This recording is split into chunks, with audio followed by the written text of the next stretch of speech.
Hello, welcome everyone. Thank you so much for joining me tonight in our second round of Sit and Sips with Dr. Megan Rose. That's me. This cycle, we are diving deep into the topic that I've really dedicated almost 20 years of my life to at this point, to studying it, to practicing it, and to connecting other practitioners and that topic is the topic of spirit marriage. Hooray. So this sit and sip cycle, we're talking about the stories, and we're really looking at specific stories of spirit marriage transculturally as they appear around the globe in a variety of different traditions. So for those of you who came to my sit and sips last fall, thank you so much for coming back and for joining us. And for those who are this is your first sit and sip, welcome to the party. This is week one of a 6-week series that is arising out of these years of research and practice as a practitioner scholar myself of esoteric spirituality and religion. So today we're going to go for about an hour, Lord willing and the creek don't rise, because when Orion and I get talking, time just sort of evaporates, but we're going to do our best to keep it to an hour. And then I would really encourage you to stay till the end, because I have some exciting news at the end that I want to share with you all. And I promise that we're going to stay on at the end and answer any questions that you have. So if you do have questions, the best thing to do is just hold on to them to the very end, maybe write them down, or you could type them into the chat in all caps, and I'll do a scan of the chat at the end to see questions. But in the interest of us getting done in a timely manner tonight, we're gonna try and save those questions till the end. So this is a request because of how we're recording on Zoom tonight. I'm asking everybody to just turn your Zoom video off for the duration of the talk that we're doing, and that way it'll just focus on Orion and I talking. And this is just for folks that are going to be watching this as a replay later. And then when we do questions and answers and stuff, I'll turn your videos on and unmute yourself, but it'll just help with the recording and the replay. So I'm going to start with a juicy quote from my upcoming book, and then we're going to dive into who this fabulous person, let's see, he's to my right on my screen, who this fabulous person is and why the heck we're talking about this together. So this is a quote from my upcoming book, Spirit Marriage, Intimate Relationships with Otherworldly Beings, which is coming out in just a few short months. Hooray. So this quote is from Orion's story, which was called the Faery Seer. His chapter is called the Faery Seer. And in the interview, when I was talking to him, I asked him to tell me about his mission with his fairy wife, Brie, who you're going to learn more about today. And this is what he said. It is our hope to inspire other co-creative relationships. In fact, that is what's going to save our planet, our species, and help us avoid extinction. Powerful. So we're going to talk more about that today in this sit and sip. So grab your favorite beverage. Mine is jasmine green tea today. And let's dive in. So for those of you who are new to this series, just a brief intro of myself and Orion.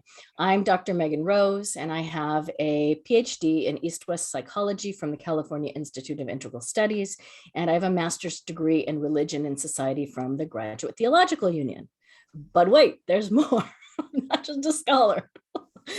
I slice, I dice, I julienne. No, I also have background as a practitioner of esoteric spirituality, specifically as a ceremonial magician, a Shakta tantric practitioner, and I am one of Orion Foxwood's senior apprentices in the House of Brie Faery Seership Institute.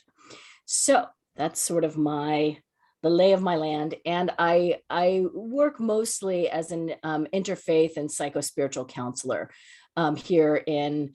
Originally, it was just in the San Francisco Bay Area, but I've gone global, kids. I mean, I've got folks all over the place that I'm supporting. So Today, I've invited one of my co-researchers, which is what I called all the lovely beings that I interviewed for my dissertation, which became the book.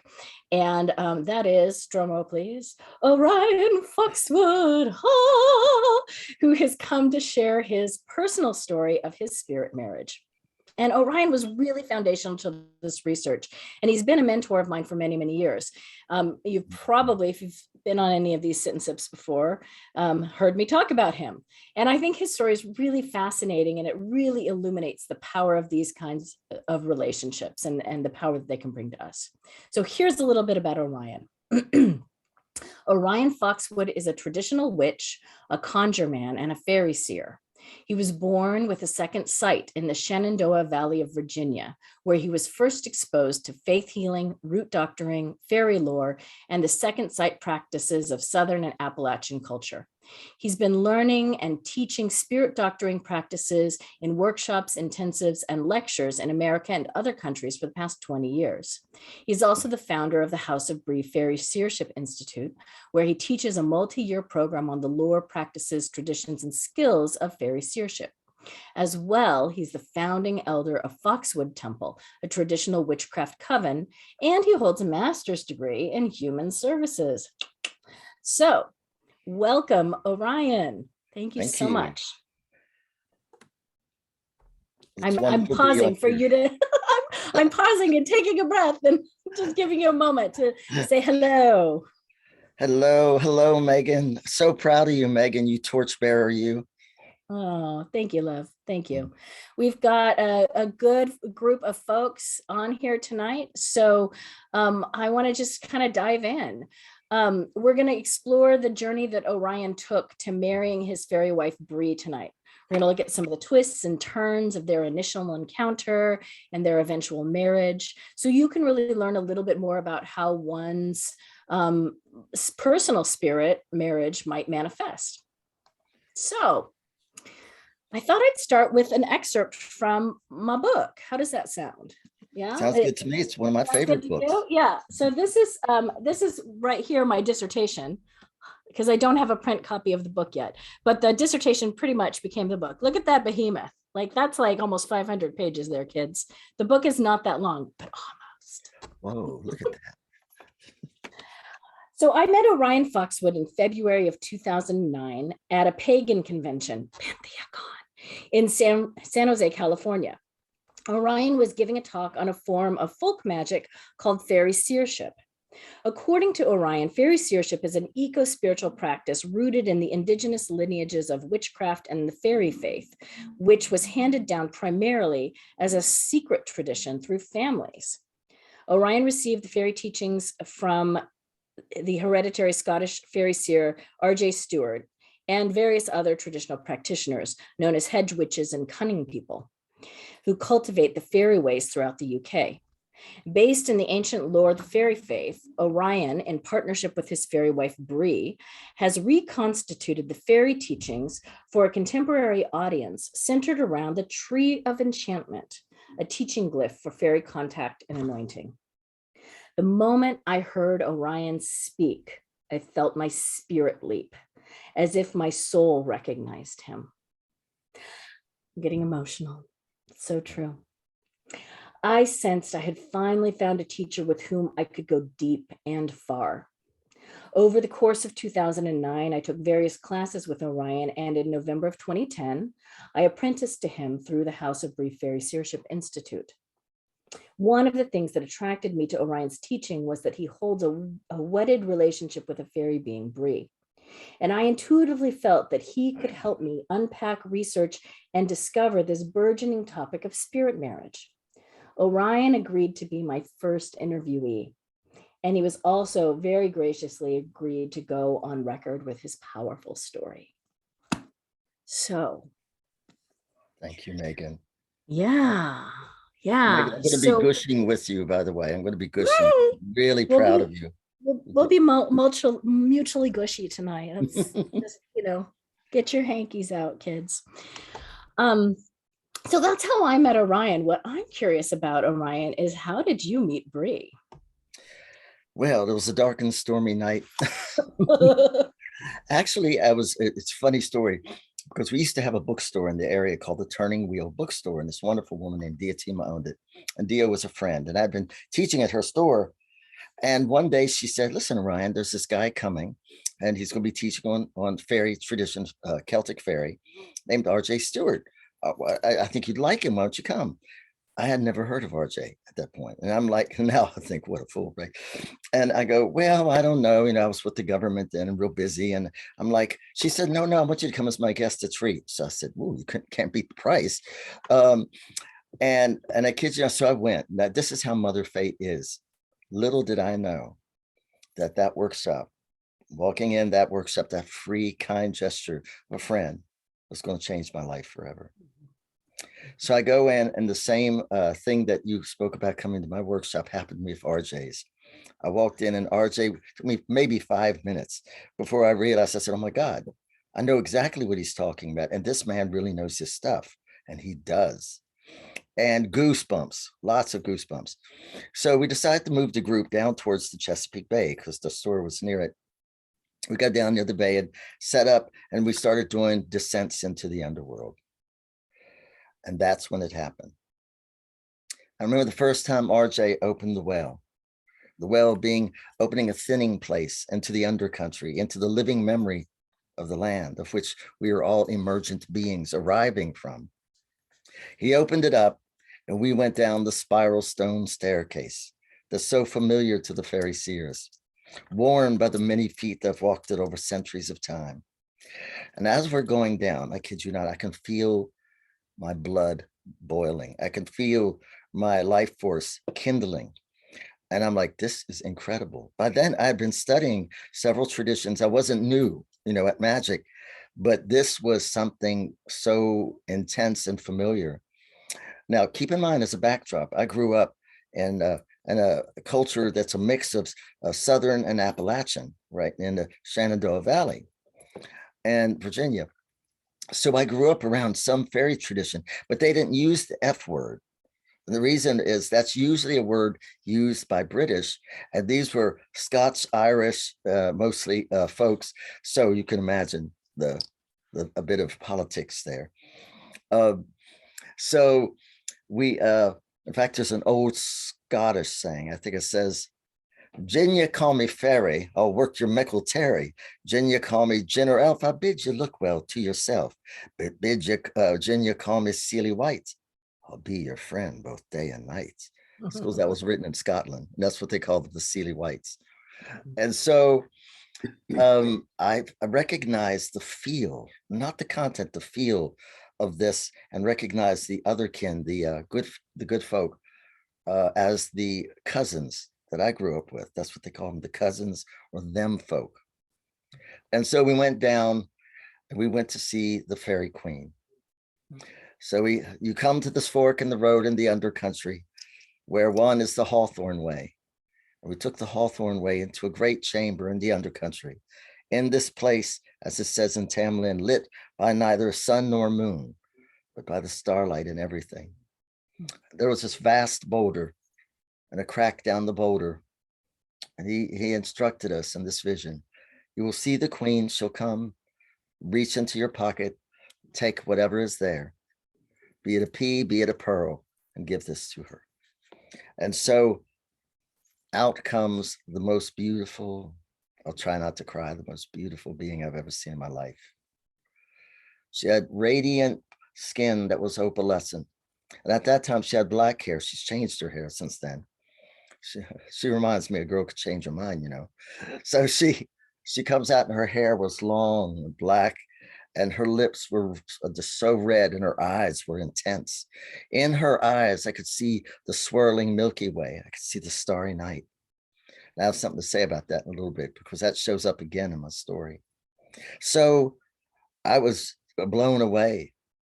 And as she comes down, and I'm looking at her, and she's wearing a cloak made of living things. So the cloak was moving, and it was alive. But she touched my hand.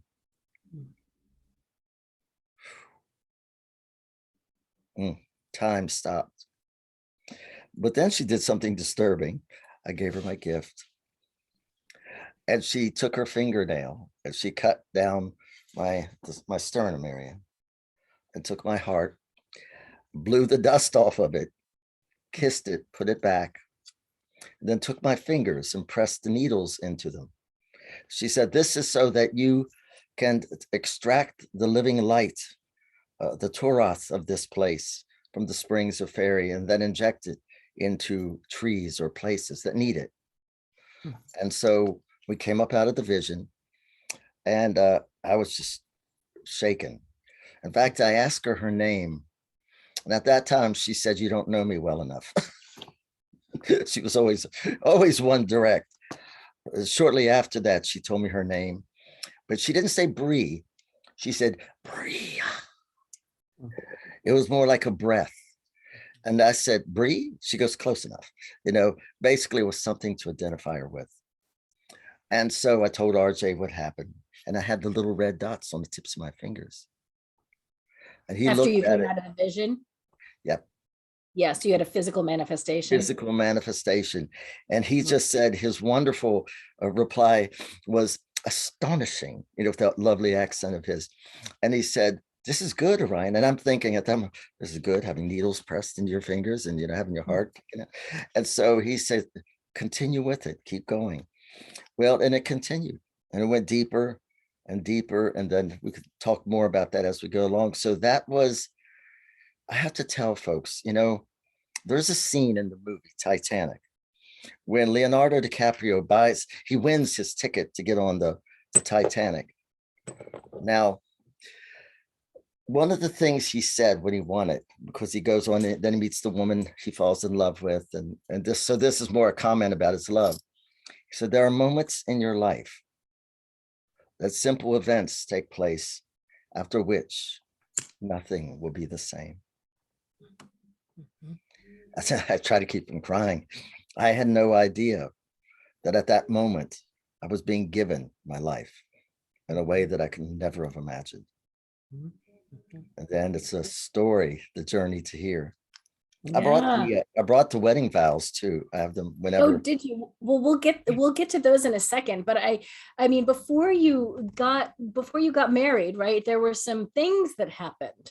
Right? There was you had a major move, right? You learned how to build things. There were physical manifestations. I'm specifically talking about Moon Ridge and the fairy cairn and the blue flowers. So tell us a little bit about that.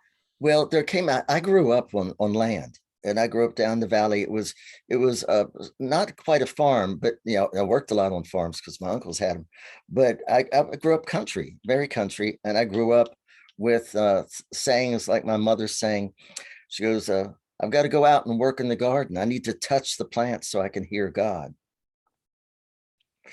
So I grew up around a lot of profound mystical relationship with the land and what I call the mother spirit, and the mother spirit being the life that runs through everything, So there was a point when, because I was already running a coven also, and running a major government office, which I had founded. And so I was a little busy. And so, but it hit me. I said, I've got to have land. At the time we were just living, in a little apartment and all. I said, if I don't get on land, I don't think I can keep teaching. And it was also Brie in some ways was putting some divine discontent, like divine restlessness. And so for years, we had done initiations and such on this piece of land called Moon Ridge. And the wonderful woman, Kathy, who owned it, who we loved, she's this wild feminist nudist who had bought this piece of land that had been strip mined. And I mean, it's called Moon Ridge because the ridge that you could see the moon come up over was where the land was. And that was 20 some feet up or further. And so some parts of the land, it just looked like the surface of Mars. Some still like scrub pines, and then one part was still somewhat wild. She had bought it. She had put in 2 geodesic domes. And so we would go out there, and every time we go out, we'd work on the land and we'd help. She used to call us in newspaper interviews all the time. She'd say we were her witches, her personal witches. And we loved it. Well, and about the time that I said I need to get on land, Kathy had developed a fatal type of cancer, and then she died. And so they were putting the land up for sale. And a dear friend and which had some money that she could invest, and she bought it and held on to it for a while for us so we could all live there, and she lived there. And during that time, Brie turned it into a living classroom.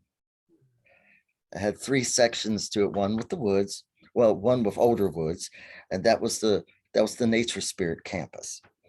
One section where the 2 domes were, where the humans were, that was the human campus. And then the back where it was very still in bad shape, was the companionship, the co-creation campus. And we wound up building a cairn there. And the cairn's a fairy cairn, looks like kind of like a medicine wheel.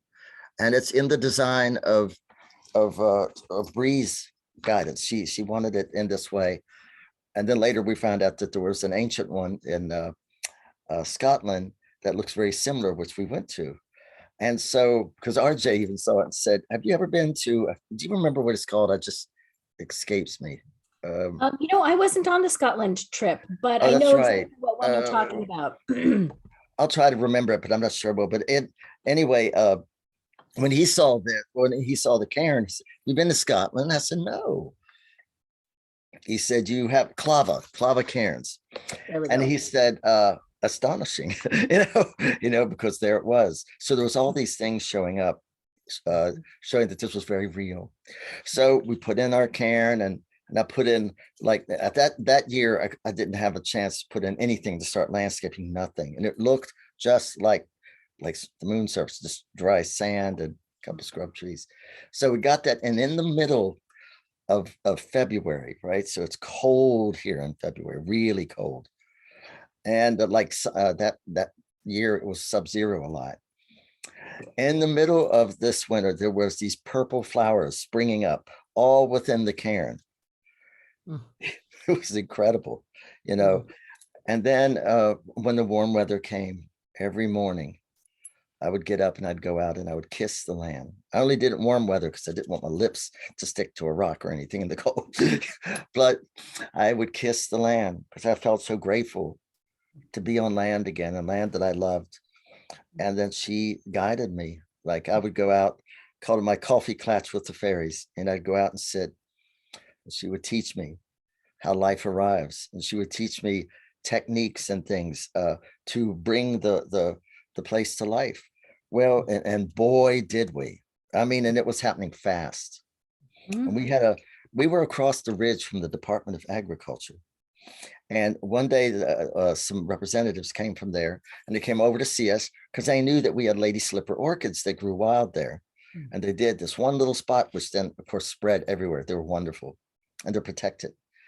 And so they were looking at the land, and I said, impressive, really impressive, considering we were here a couple of years ago, and it didn't look like this.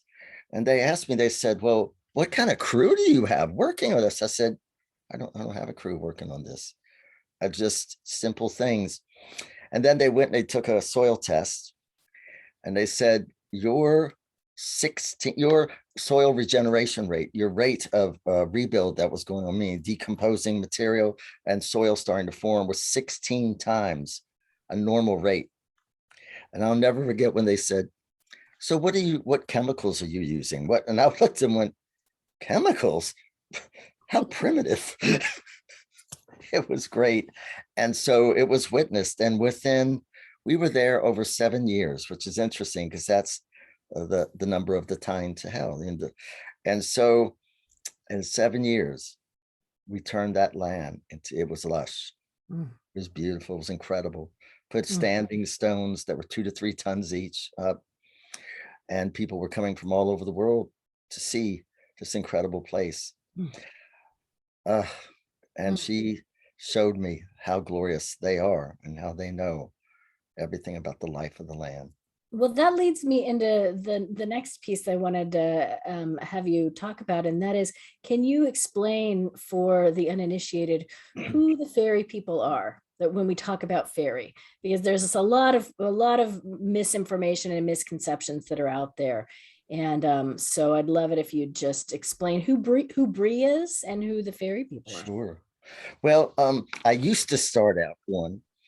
It's not those little insipid things with the little wings that we see in Disney, until eventually Brie scolded me about it. Because what she said was, we're not those.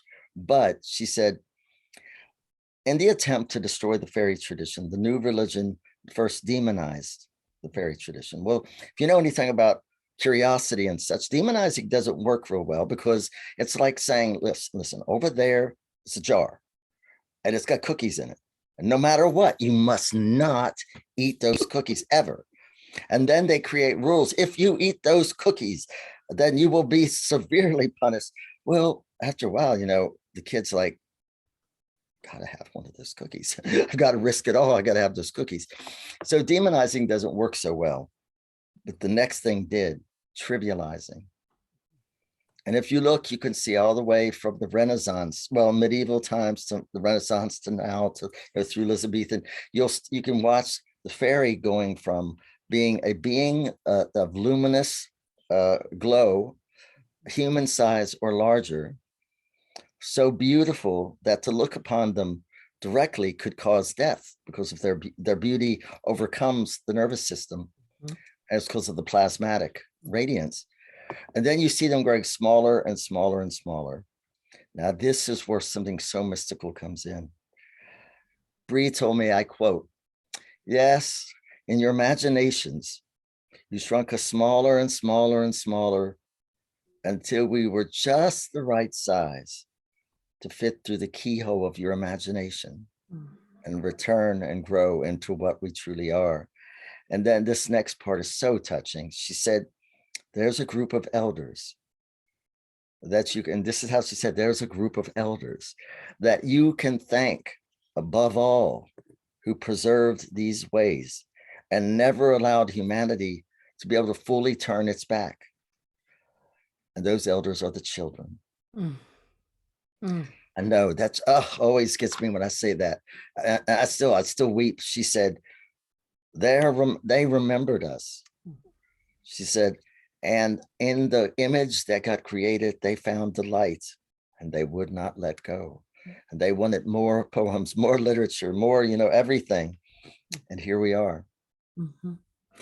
Something that I remember you saying, you've said this a few times to me, is that you asked Brie once who the angels were. Yes. And she said, oh, those are the fairies of the cosmos. And then you said, well, then who are you? And she said, well, we're the angels of the earth. Well, it was funny because, and then I'll say some more about what the lore says and everything. And the lore does agree with what she said, because I work with Archangel Michael also. So I went to Michael and I said, do you know of the fairies? He goes, oh, yes, the angels down there. And I went to Brie. I said, do you know of the angels? She said, oh, yes, the fair folk up there. Of course, she added to that, and bride of Michael I would be, should he have his way. She was real sassy about it. What are they? Well, they're described certainly in many, many ways, but the way a lot of people see them is relatively new, as small and winged and all of that. Now, Brie says that that is not a bad way to see them, but to understand that when you see those, you're seeing cells that make up the body of something greater. Because these queens, a fairy queen, is a composite being, often the full power of an entire region or more. And fairy queens can collapse into each other and become like goddesses of profound power. They often mimic us. The teachings show them always as living just almost like a wink away, a breath away, right? Described as living in the hollow places of the land and able to congeal or to become a type of liquid, like liquid light, like mist. And the mist is becoming that way because it allows them to go through the cracks in the earth into the underworld. The ballads give us some really good insights when I think it was Tamlin, I believe, Tamlin, where the queen has taken Tamlin to the undercountry, which is, the fairy realms.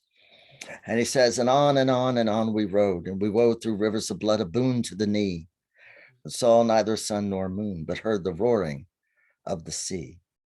So that tells us a couple of things, that she was moving him quickly through stratas of existence, dimensions of life, dimensions of earth life. And said, we saw neither sun nor moon, but heard the roaring of the sea. The roaring of the sea is the, excuse me, gestational reality. Sorry, I'm a little hoarse. Gestational reality. He's hearing literally the surface world life that is gestating, right? And this place lit by neither sun nor moon, but by the starlight and everything. Now, one of the really powerful things is, in order to go to their realm, we have to cross the river of blood. He said, and we wode through rivers of blood, a boon to the knee. Saw neither sun nor moon, but the roaring of the sea. And in it, he also speaks of, and we heard the voices of the ancestors crying out for redemption. So clearly, to get to this place of these luminous beings, first of all, them being luminous in a place lit by starlight tells us that they are primal. And when I say primal, they are first wave, meaning they came here when our world was made of light. And my elders described the fairy realms as an Edenic paradise. And it was and is the prototype for the surface world. And this is why the more destruction we do, the more we're disrupting the arrival of Eden. But I have some theories about that. I'm not so sure that Eden has arrived, as it's often described. I think humanity, once it overcomes its illusion of isolation and heals the abandonment wound that fuels this, then, which is just a side effect of rapid development, that once we do that and we cultivate a undivided core, and we are clear in our knowing and expressing that we are waves on an infinite ocean, separated from nothing, then we become the conscious creators that we are to be. And I love what I was sitting in the car with Dolores. She was visiting one day, and I was telling her all about it, and she was very excited about what I was doing. She's pivotal in this work, her and RJ. And she said, I knew it. There was an underworld Kabbalah. I knew it. And then, especially when I told her what Brie said, she said, you are as we have been. We are as you shall be. She's talking about orders and waves of life that we see in the Irish stories of the, like the Tuatha and the Fomorians, the Firbolg, and where one era epic of life folds into the next and then into the next. And we know that from genetics. And so, can I tell the story of what the old man said to me when I was a little boy? Because that really says a lot about what they are. Oh yeah, please. And I just wanted to, for folks who don't know who Dolores is, Orion's referring to Dolores Ashcroft Nowitzki, who is a major mantle carrier in the occult and esoteric world. Living saint, as far as I'm concerned. I love her so much. Yeah. So I was a little boy, really little. I was like, I think 5 or 6, 7 max, but it was younger, I think. So every week, this old man would come down from the Blue Ridge, and he was on his way to the farmer's market to sell hay and stuff. And he would stop to see my mom, and he'd have coffee with her and hang out with her. And then he'd always come to see me. He was one of the ones that recognized me as a charmer very early, because he would say these charms, mom would write them down, and I'd memorize them like quick. And so he had finished his hangout time with mom, and they wanted to hang out with me. So now I have to admit, I was hanging on every word he said, not because I was absolutely transfixed. He had a can of sugar snap cookies, which were always one of my great loves. And so I would listen to anything to get to those cookies. So they call me Mike down there because my middle name's Michael. And he said, I quote, with narrow tooth in his mouth, Mike, you got to make right with them folk. He's talking about the fair folk. They could snatch your prayers before they reach the ears of God. They're the original ancestors. We're the visitors. And when we break the laws of nature, we can't go to God for help because he don't know how. He gave the world to them. Yeah. Yeah. That is such a powerful reframe. And this is one of the things that I've loved about the Faery Seership teachings is really reframing this idea of the fall, right? The fall, as you as the more, you know, Christian tradition talks about this, you know, casting out of the angels, where, you know, with Faery Seership, it was this gift of the earth. It was this great extension of creation, right? That the fair folk heralded, right? They came here in not an anthropocentric way, right? The way that we would think about them, but in this more primordial shaping. Well, light has to go denser in its vibration to become particleized. And I remember you telling me that that you've had astrophysicists, I think, in your courses that have said, have you, you know, studied this? Because what you're describing is actually what we understand, what we're understanding, right? It's yes. The sort of emergent understanding. I've got another excerpt to read here because I think this is just beautifully connects to the what we're talking about here. You said, when these beings come, they often have a specific vision for you. And it's not that they're trying to force you to do something. They're trying to get you to do the thing you were born to do, to unbind or undock you. But where you're sailing into is going to be unfamiliar waters from where you've been on your human path, at least this lifetime around. So I wanted to talk before we go into the specific marriage. There was a lot of I remember we talked a lot about the sacrifices, right? This dismemberment and specifically the rewiring process that you had to go through, and that I think is traditional for fairy marriages. It's not necessarily for marriage to other beings, but when we're marrying these primordial beings, there's an entire like upgrade that goes on in the nervous system. So can you talk a little bit about that? Well, you got to understand that these beings, though they can mimic humanity, they're not human, and they've never been. And some of them have had, involvement with humanity, some not. The unseelie court, as they're often called, I believe, are those who, in many ways, incurred a type of punishment a bit in the creation of this world. If we mimic any of the legends as they are in a more Christian way, but I've got my thoughts about all that, what all that is, and there's some truth in it, but not quite the way it's interpreted, I don't think. So we have this being who's plasmatic, right? She's made of literally liquid light, or liquid light that also becomes a form of congealed mist, but is a flame and radiates from within. She's ancient. Now, fairy beings do die, but they don't die the way we think of it. In fact, this is a piece of lore I've shared nowhere because I just found this out, Megan, and this is from very old lore. The old lore is that when a fairy being dies, and they do have funerals because humans have been to them and reported them before, even painted them, they become orbs. The orbs that we see, according to the fairy tradition, the folkloric fairy tradition, are the fair folk who have passed out of their previous form. And now they're in this form. And it says, this is where the Christian version comes in. It says, and they stay that way until the end of time. And then hopefully they can ascend, or they may not.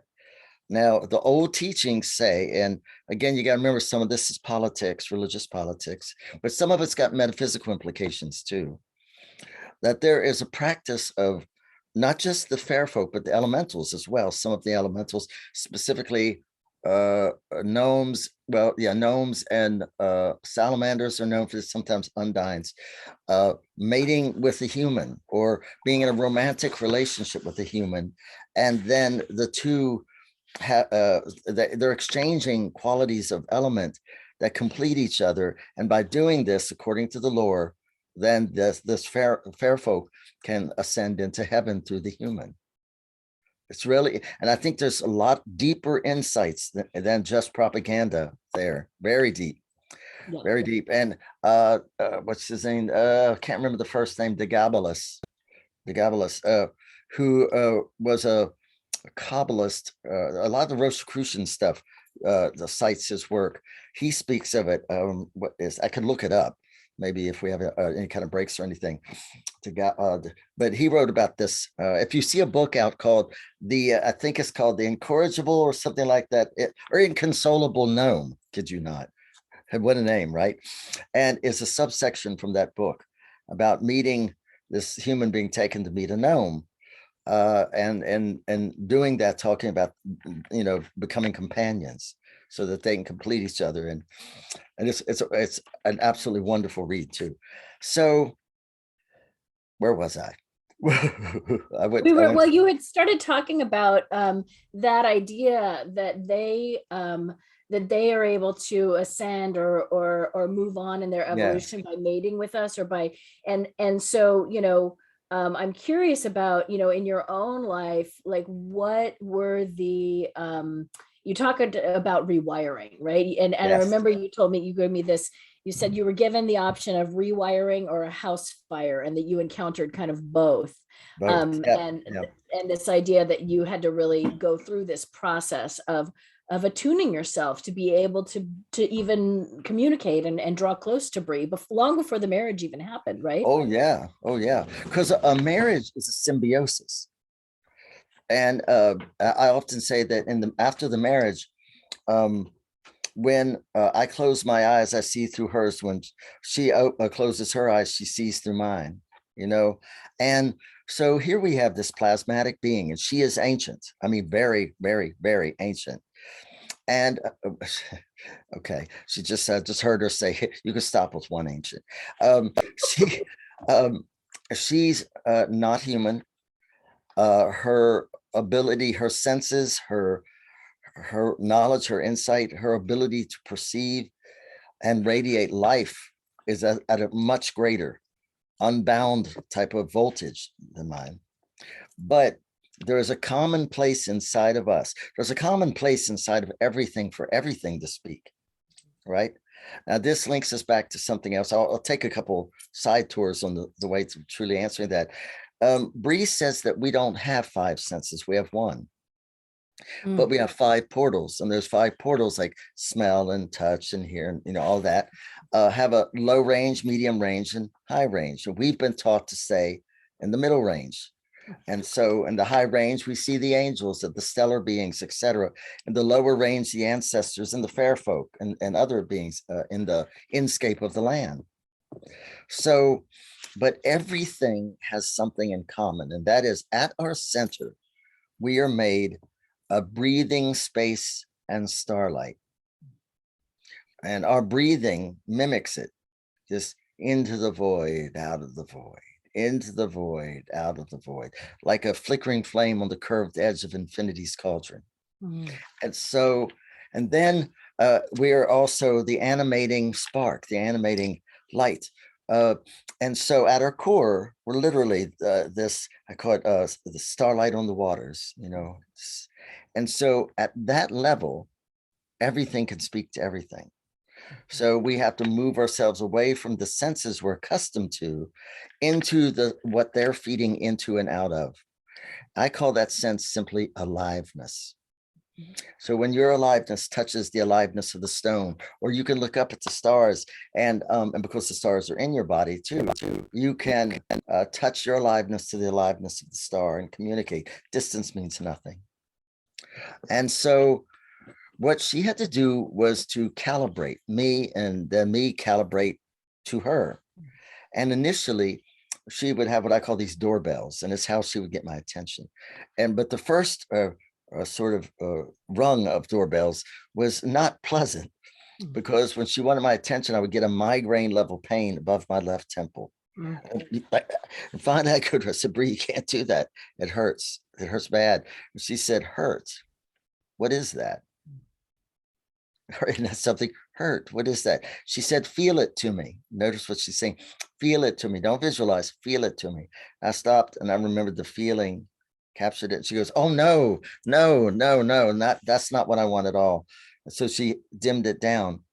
You see how beings speak to you who are deific, some ancestral, depending on how exalted they are, fairy beings, all the plasmatic beings, they have to find that common place of communication. So what happens is when they speak to us, they flow through the synaptic cleft between our neurons, right? So our peripheral nervous system is the area where they initially communicate. What happens at the central nervous system, the brain spinal cord, is it takes the impulse and then translates it and garbs it in using the drag closet of our mind, right? And which is why I collect metaphors. I love metaphors.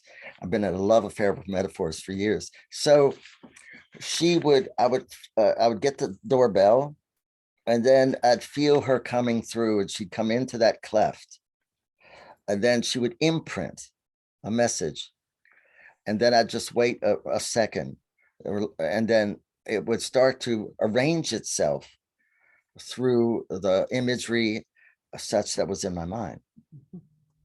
So it took a while to get used to this, right? And the other thing is our species cultures are different. I remember being up high up on this cliff called Cougar Cliffs, looking out over the Frederick area. It's beautiful, way up there. And she says, jump. And I said, no. She said, jump. And I said, no, I can't fly. She said, yes, you can. And I realized what's going on. I said, I have a iron blade. Let me go get it. Hold it for me. She said, no. And I said, yes, no. And then she realized, oh, you mean like that? Meaning there are certain things that affect our form structures, our energy structures differently that we can't do unless there's, modification. So it didn't I didn't get these real clear images initially.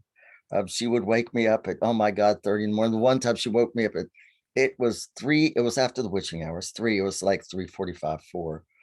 And she kept coming into my consciousness, wake up, you must get up, This is crucial, this is imperative.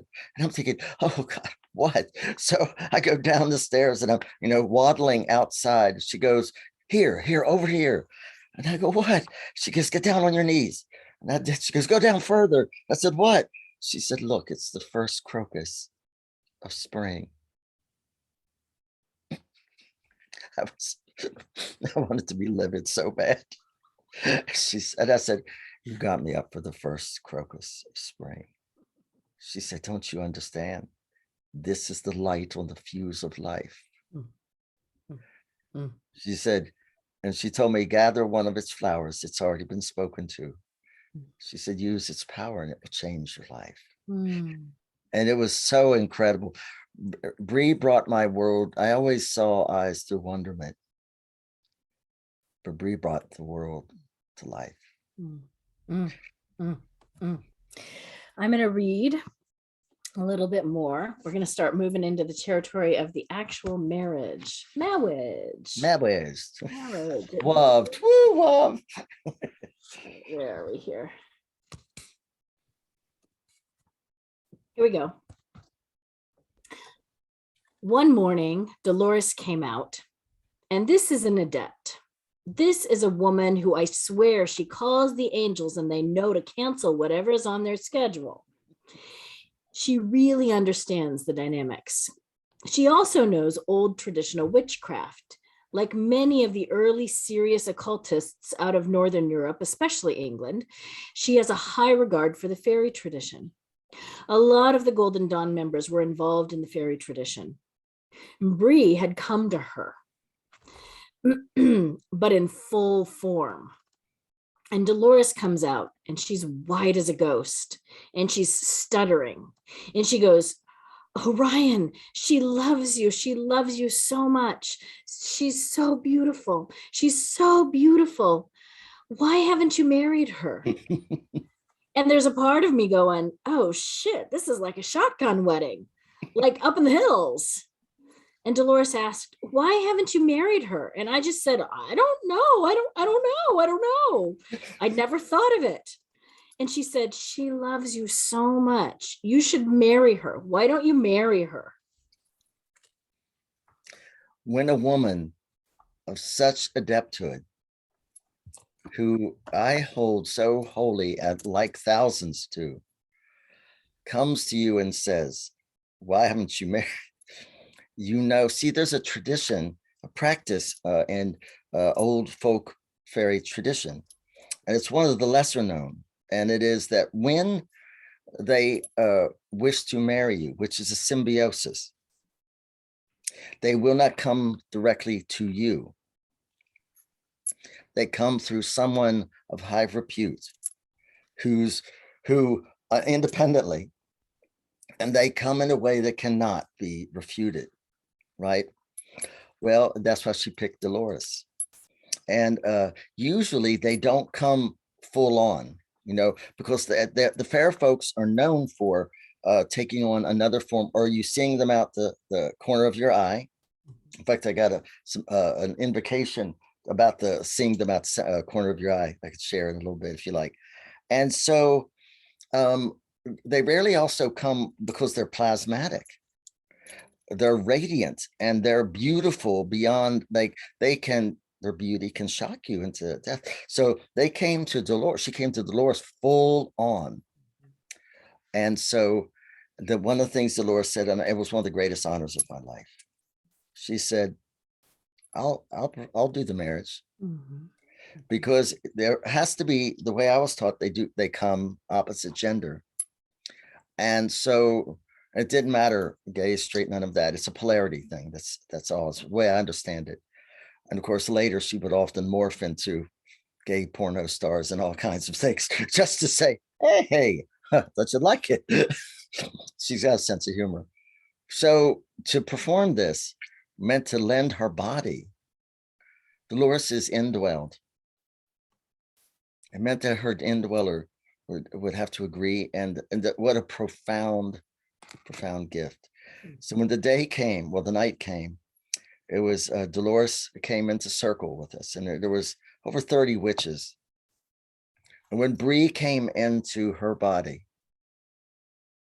everyone went down to their knees. They just literally went down to their knees. The holiness was that thick. Can I read what she said? Yeah. We made vows to each Brie's vow to you. Yep. This is in Dolores's hand of right. This is the original copy.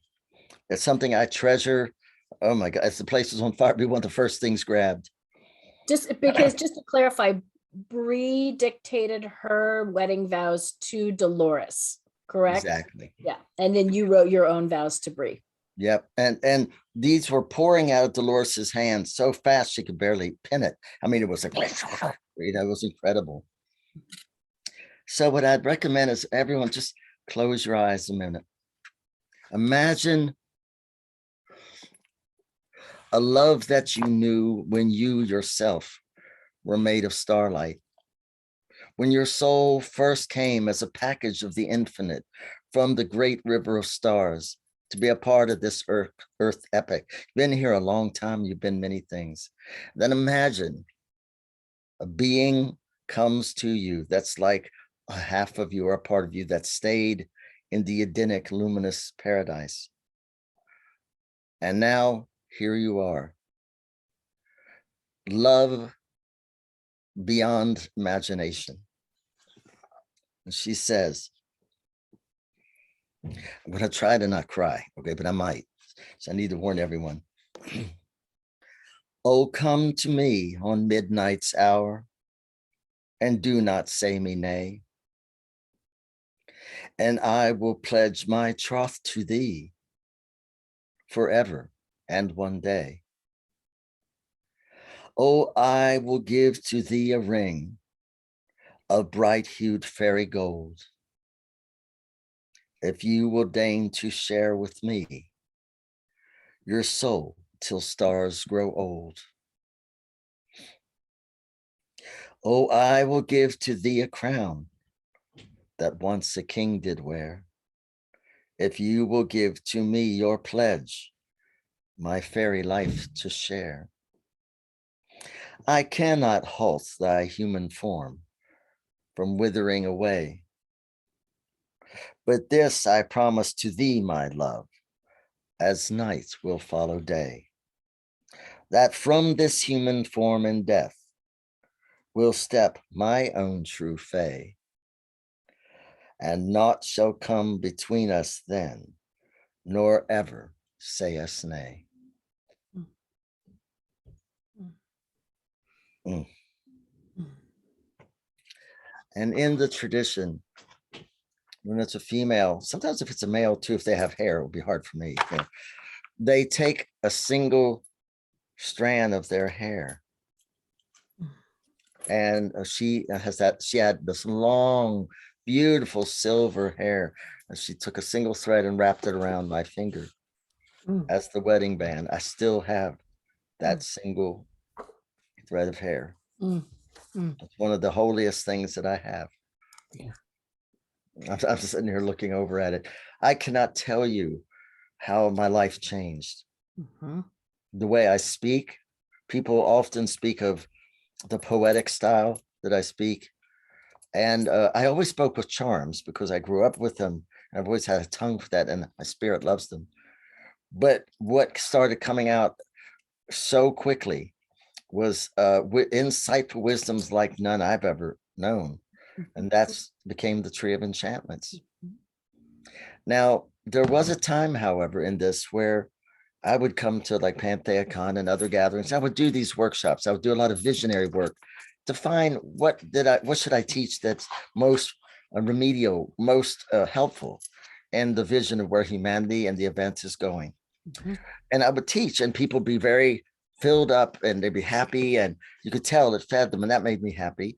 Except each year I would come, they seemed deflated, but even more deflated than the previous year. And so this launched me into yet more of the changes. After the marriage, I went to Brie and I said, Brie, I can't do this. I cannot give a half truth. I can't give a mere band-aid and then come back and watch people still suffering. I said, there is a wound that sets in the heart of humanity, and I have to know what it is and how to be a healing effect on it. And she said, my love, I cannot tell you. I can only show you it in yourself, but you may not survive. Most don't. And well, that was encouraging, right?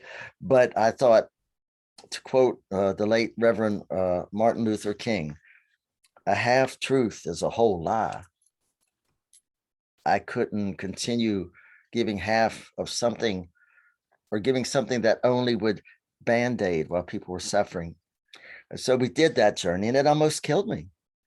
But I think I'm still alive. I'm pretty sure. And would this be a good time to share what came out of that? Yeah. So what I found, and this is very important, I think in some ways, this is one of the most important things I teach. What we found, there's a core wound that is a side effect of the rapid development of our nervous systems after the advent of fire. Because when fire came to our lives as hominids, we could now wander from the warm weather to the cold. We could wander through the dark, right? So now we could journey much further through the vastness of earth. We could sear the darkness with this sword of light, fire. We could fend off animals that would otherwise kill us. We could smelt metal eventually, and that's real magic. And above all, we could cook our meat. And by doing so, we would get rid of the demons that were killing our people, the parasites. And we would free up proteins that were never freed before. And baby, did that hominid brain grow. It grew quick. And Brie often says, who do you think was whispering in your ears? Take that flame.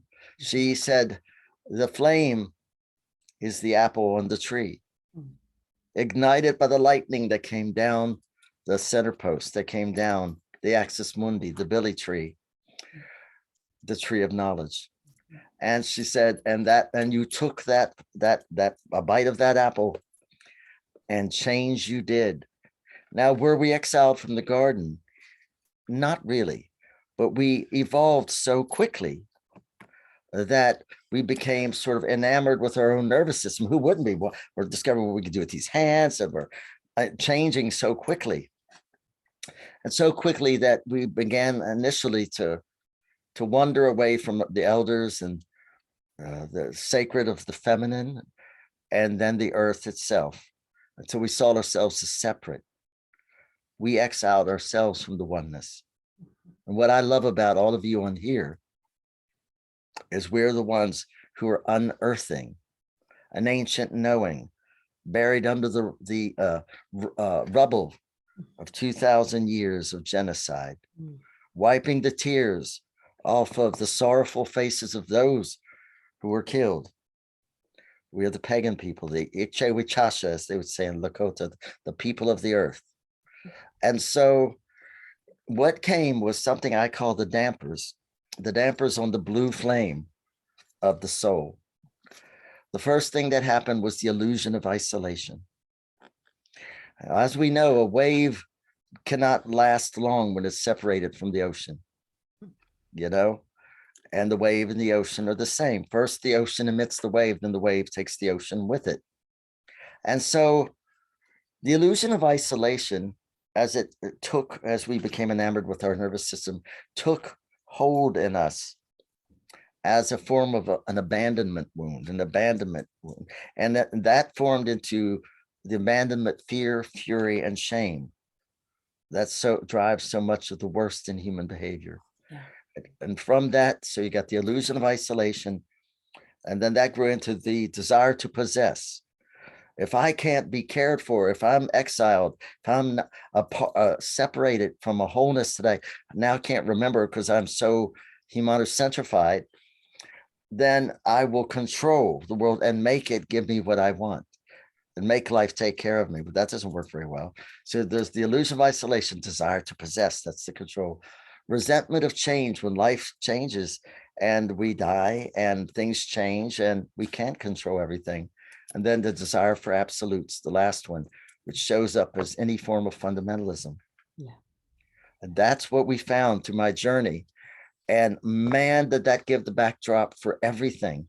Mm-hmm. So their relationship to us as our cousins, as our next of kin, second only to our ancestors. And according to the elder that told me, they are our original ancestors, our pre-human ones, that they ignite within us the primal memory of that invisible vital force that was so enlivening.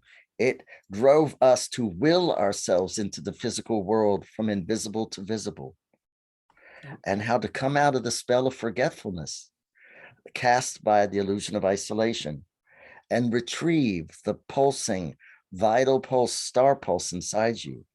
That is the ultimate reason you came here to be a part of this epic called Earth. Beautiful, beautiful. Well, I want to read one final excerpt from the book, and then we'll move into the sort of questions section. And this it beautifully sort of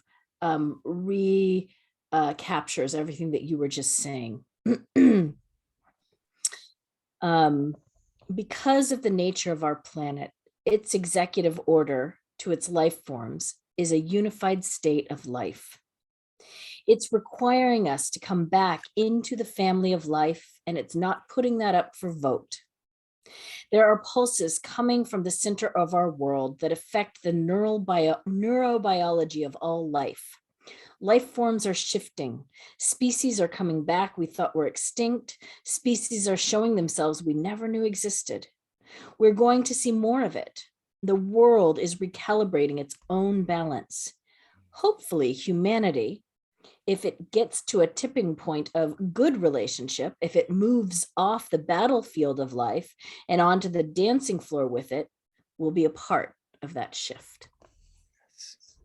So I just want to thank you so much, Orion, for coming and sharing this story of an eco-romance, right? Where you have really devoted yourself, your life, to this marriage that is really designed to bring about that very unitive state back in to earth and to self and to cosmos. And yeah, it's such an honor and it's such a blessing to have you here tonight. And I want to let you know that you're going to be able to read the whole story. I mean, there's so much that we couldn't get to tonight that I wanted to cover. You know, the outcome and the product of, you know, the union, which we touched on a little bit with these teachings and these deep realizations that then became the core of the Tree of Enchantment and the House of Brie. We talk in this your story a lot more about the underworld and what the underworld is, what your day-to-day relationship is like, the requirements that are required of you for the marriage, and any risks and benefits of being married to particularly to a fairy being. So you can read all of Orion's story and many more like his in my upcoming book on spirit marriage, which now is coming out on April 5th. So originally it was March 22nd. And then it got pushed back to April 29th. And then it got pushed back to April 5th.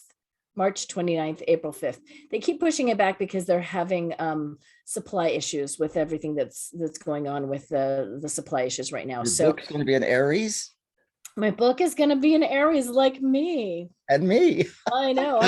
I'll have to look at it. So it'll be coming out hopefully April 5th, and they won't push it back anymore, but sometime around there. But in the meantime, I am pleased to announce, and for those of you who stuck with us till the very end, that I have a new website devoted to the book, and it's called spiritmarriage.com. And so you can go there. I'm going to type it. You can go there tonight, and there's an exciting offer that you'll see that is a special offer for folks who buy the book on launch day. And I'll talk more about that offer next week and as we get closer to the book actually coming out. But go to spiritmarriage.com. I'm collecting your stories there. So if you know of other accounts of spirit marriage, and if you know, or if you have your own that you want to share, please go there and share it with me. And I just want to thank everyone for joining us today and being here and witnessing the love that Orion has with his fairy companion Brie, and the love that he and I have for each other. There's deep love here, and the love we have for all of you for showing up and being part of this journey. And so I'm just looking through the chat right now to see if there are any questions.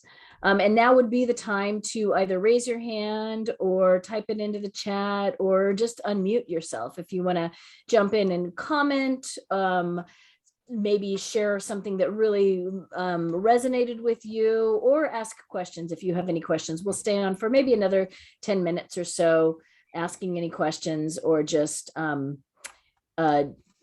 typing or answering questions, or connecting with y'all. And you can unmute yourself and turn your videos on if you want. Someone is asking for Dolores's full name, so I'm going to type that. Am I able to see everyone's face? I think if I hit view up here, can't I? Yeah, you can do the gallery view. There they are. Gallery view now. Look at all these beautiful faces. Hi, everybody. Much, Ryan, I don't know if I told you this. I typed Dolores Ashcroft Noishki.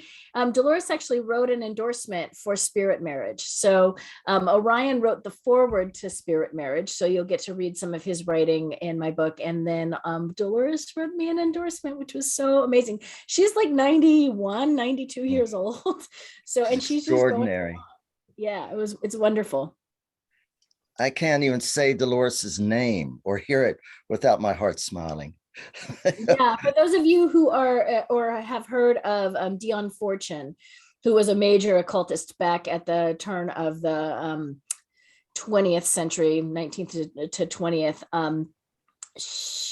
Dolores inherited Dion Fortune's mantle and her teaching and her servants of light. So we come from good stock. We've got a good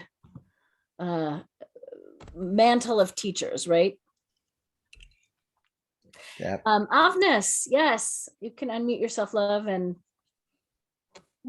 well, this is Oh, sorry, go ahead. oh, were you Go ahead. I didn't know who was going. I'm sorry. Yep, that's okay. We'll do Avnis and then you, Erin. okay? Thanks. That was wonderful. Thank you so much. My big question is, Orion, how do you feel the fairy folk? How do beings from other pantheons?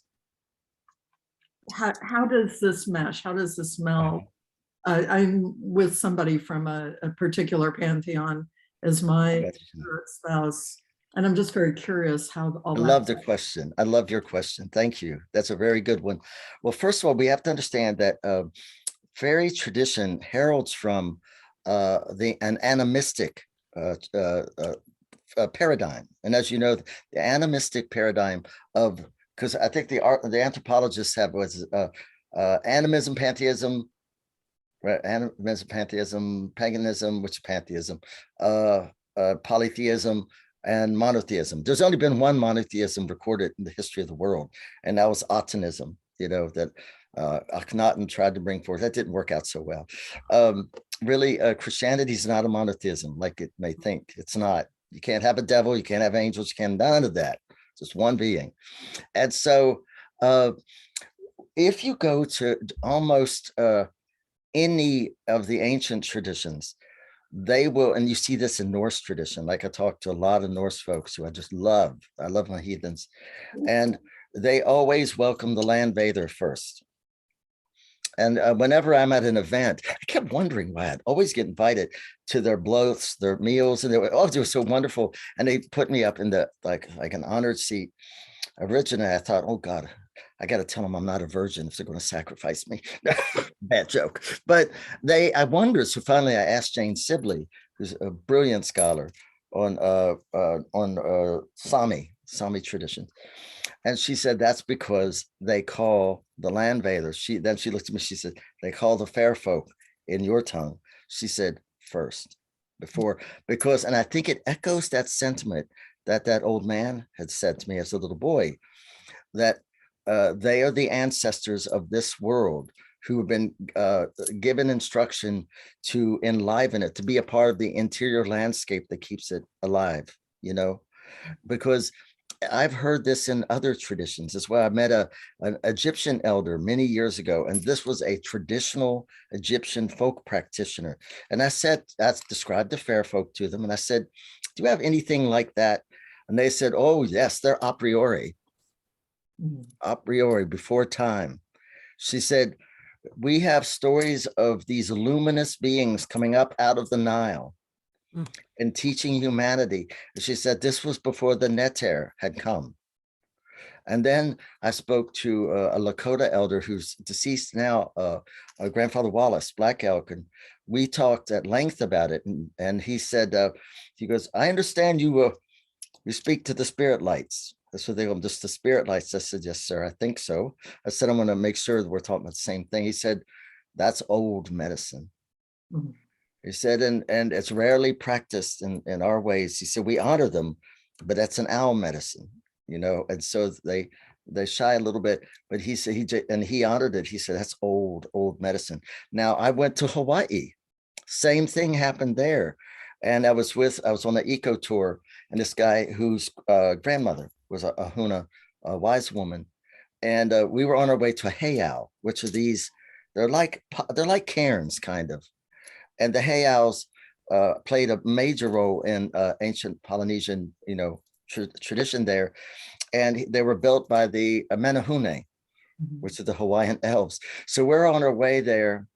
And I went to ask him how much further. And then I just stopped. I touched his shoulder. I said, oh, never mind. We're 2 exits away. We'll take a right exit, then an immediate right, go behind some townhouses. Never think anything was there. And there it'll be.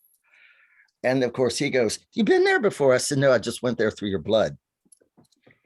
He screamed. He actually stopped the van, turns around and goes, you're a Howie? A Howie knows these things, which I guess is what they call white people. And I said, yes. I said, before we killed off your folks, we killed off ours. I said, and we got bored and had to hunt for more. That was my dark humor, right? But we laughed on it. Everywhere I've gone, there is a book called, what is it? American Elves. It's kind of expensive. It's an academic work where this guy surveyed, I think it was 250 different North American native tribes to see if they had something similar, every single one of them. So I'm thinking that every indigenous tradition, especially that we go to, is going to have, I haven't found one, and we'll talk to African tribes, Asian tribes, there it is. The wording will be different. But once I describe what I'm talking about, they go, oh yeah. And they always say the same thing, old magic or old medicine. Isn't that beautiful? So it'll be there. It's in your stuff. You can bet somewhere, if you dig deep, it's going to be in there. One of the things I do, when the fair folks see us, they don't see us as like the individual, like our faces right now, because that's the tip of an iceberg. What they see, we are emerging. We are a soul entwined with a greater soul in the river of blood. And we are an emergent being, emerging for also our ancestors. So they see us and they see all the way back our line. And they can see where your blood comes from, the blood that awakened as a witch or as a magic worker. Because if you're one, and obviously you're here, there were others. And the blood lies quiet until necessity, opportunity, and resource line up like tumblers in a lock, and it awakens. We've all been here. We're all being awakened as a part of the solution. Okay. But it'll be there. Thank you. Thank you so much. That was a wonderful question. Rowan is saying in the chat, in the Andes, they have the Mukis, Mukis, who are the underground shining beings. Now, what tradition is that? The Andes. Oh, wow. Wow, beautiful. I have a friend who is also an apprentice in the Faery Seership tradition, and he is an African man, a royalty in his tribe. Oh, he's beautiful too. And they have the spirit marriage as a part of their lineage in their royal line, where there'll be an underworld bride or an underworld, husband. Yeah. Yeah, Rowan's saying it's the Caro. Am I pronouncing that right? Caro, Q''ERO from Peru, the Caro from Peru. Oh, that's so neat. I'm always tickled to hear these other names. I know, me too. Erin P, did you have a question, dear? Yeah, Hi. I had a few, if that's okay. Not like a ton, but just a few. All right. Okay. So my first question is for you. Megan, I forgot your name for a second. Oh my God, I'm so embarrassed. Wonder Woman, just call her Wonder Woman. Okay.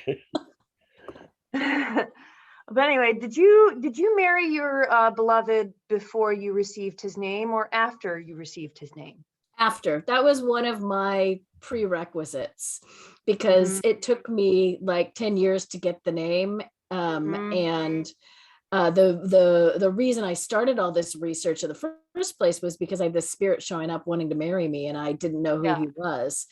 And I was not going to marry anybody that I didn't know who they were and where they were from and what they were on about.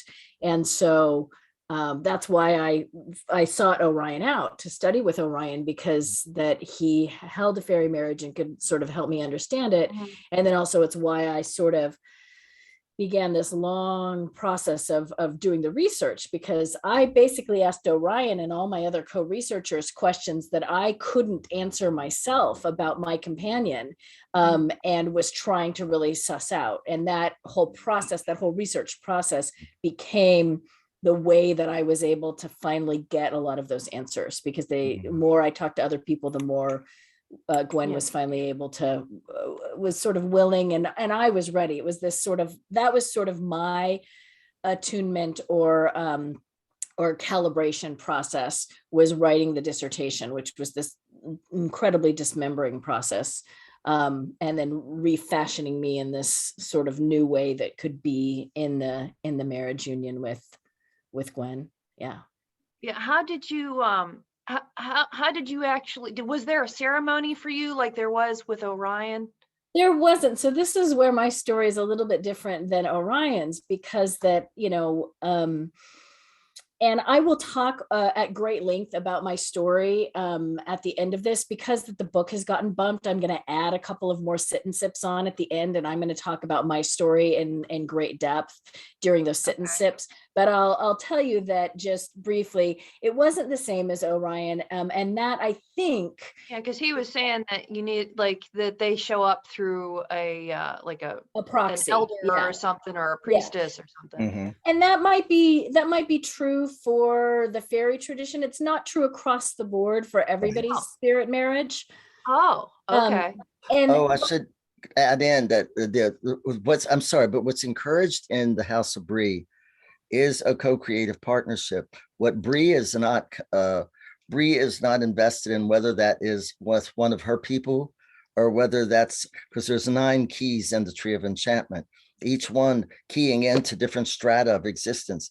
And as she said the co-creative relationship could happen through any one of those. So she encourages, but the reason she's encouraging that is because there's different ways that our spirits blossom. And she said her commitment is to the well-being of Earth. And so she wants to encourage the relationships that are right for people, which is why the tree has an upper world aspect to it, which most fairy traditions absolutely do not have an upper world. It's totally underworld and surface world. I just had to mention that. And so thus there's these other gates that things might come through.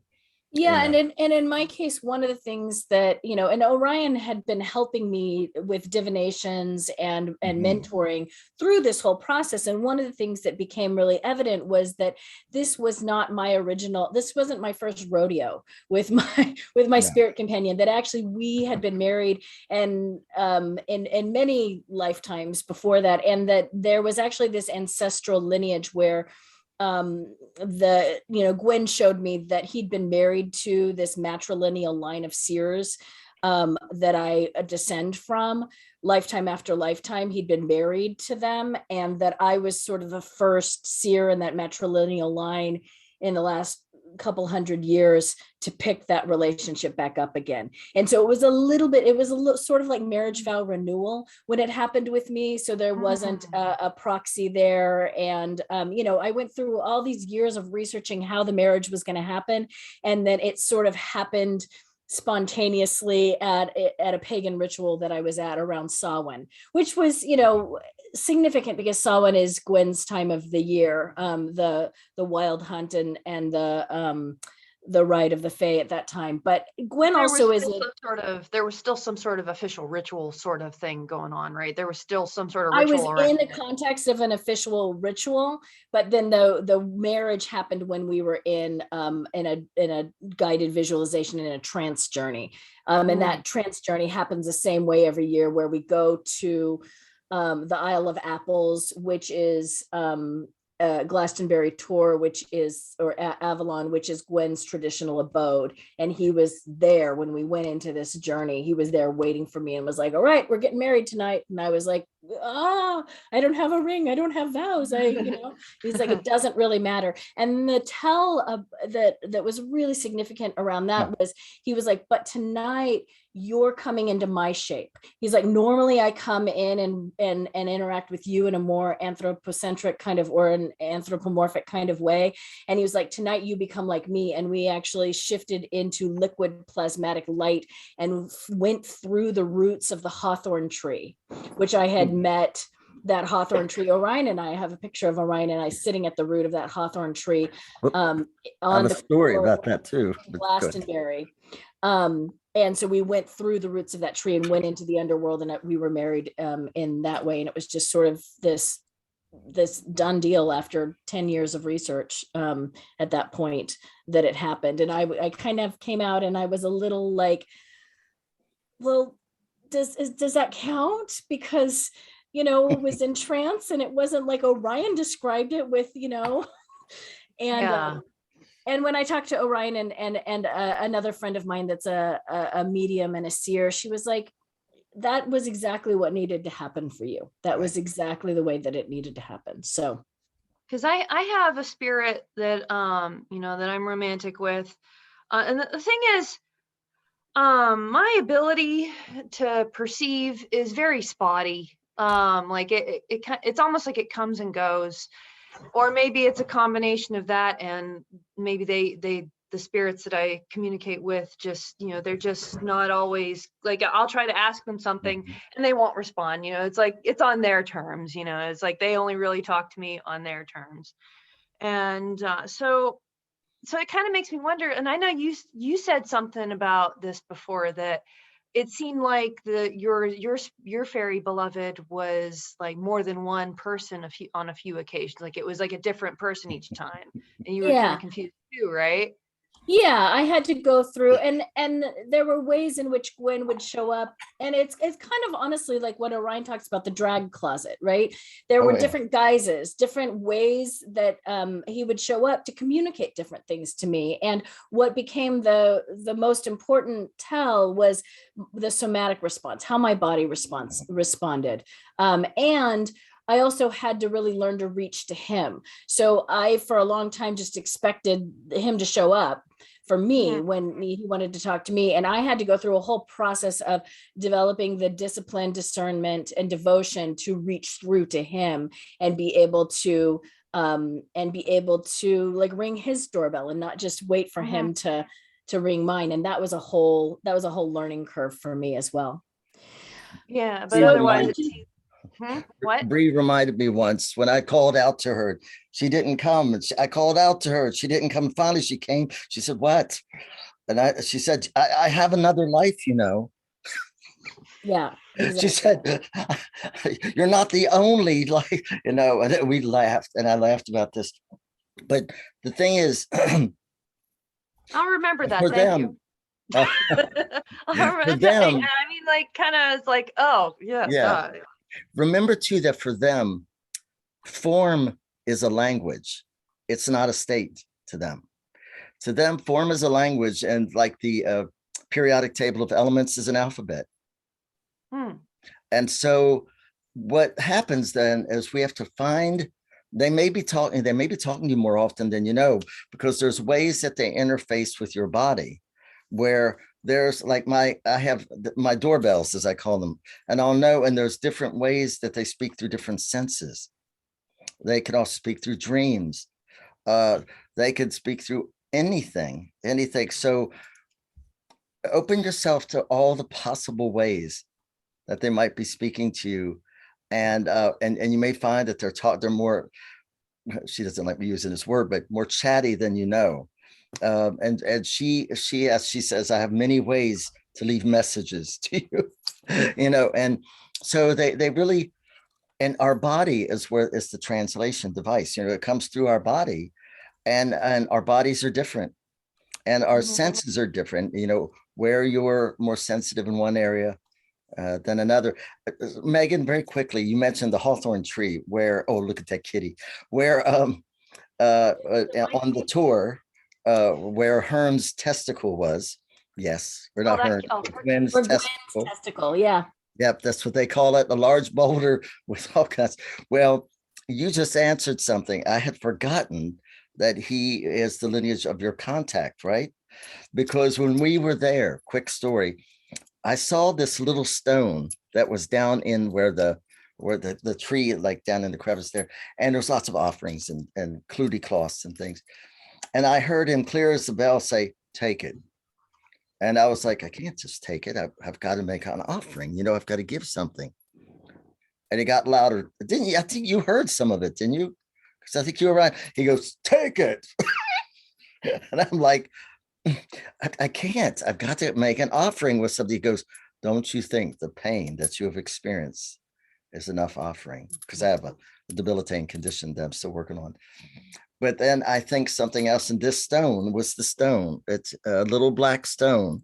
Now, I found out later that there is a practice among, this was specifically, I think the Cornish witches did it, mostly Cornish, some Welsh witches did it, of something called a smoothing stone. And I found this out when I was at the Witchcraft Museum in Ballycastle, where the smoothing stones were always black. And I don't know if you can see this thing, black and very smooth and shiny. And it's used and set right there to smooth areas of arthritic soreness. And I have avascular necrosis in my hips. So he was giving me, and I found out it does a lot more, a smoothing stone. And it said it always is given by, I think it actually said the Dark Lord. It's always given by the Lord of the Underworld. And I think they talked, of course, about probably the Buckadoo or something like that. But how about that? Found that out after getting this. Well, and that was the same time when I was at the tree and he gave me my root wand. So I had a similar exchange where there was a root that and I like reached out and he was like, take it. And it was the same thing. No, I can't take a root off of you. And he's like, beloved, yes, you can. And Mandy, you need this. So I took it, and it is my palm wand that I've been, working with for years now. So we are at 6:30, and I just really want to be mindful of your time and your energy. Erin, I know you had some other questions, so maybe you can email them to me, and I can CC Orion, or I can, answer them. Orion. Yeah. Thank you. So folks, if they want to learn more about the House of Brie Faery Seership, I know you have a whole online classes that folks can take in Faery Seership. Would they just go to orionfoxwood.com to find out about that? Yeah, I think that's a good way. And it's versus contact us. Don't go by what's on the website. It needs to be completely revamped. Yeah. I bow my head in shame. Also Facebook and Instagram. I'm on there a lot, posting stuff. And I'm working on a bunch of new things, a whole fairy healing track, and using the traditional tools. It's been a real journey because they worked with very specific stones and specific, bones and such, hold stones, things like that. So I've been gathering those, and what I'm teaching is the traditional methods for working with these, including something called live water, or gathering live water, or what's called forspoken water. So there's what you're going to see in a lot of my workshops relative to fairy stuff is now that I got the Faery Seership stuff solid, which was about really bringing people's senses back up to where the ancient people were, because they were much more sensitized and synchronized to the subtle. And then the meeting of companions. And then from there, Faery Seership continues with second sight work, but then healing and magic. And some did magic, some did healing, some did both. And so I'll be teaching a lot of traditional stuff. I'm putting together something I'm calling Charm School, because anyone knows me knows I love charms. I've worked with them they're great and that's fun. And so I'm very excited about that. I'm going to teach a lot of the traditional methods across cultures and some of the stuff that I grew up with. And that's going to be a whole institute. I'm really excited about that. And the fairy healing stuff, I'm very excited about it. I'm starting to really pull together. During the quarantine, I searched through archives, through colleges, universities, and Edinburgh, and England, and Ireland, Wales, all over the place. And I've amassed now, so Dr. Rose, we're close to 4,000 books now.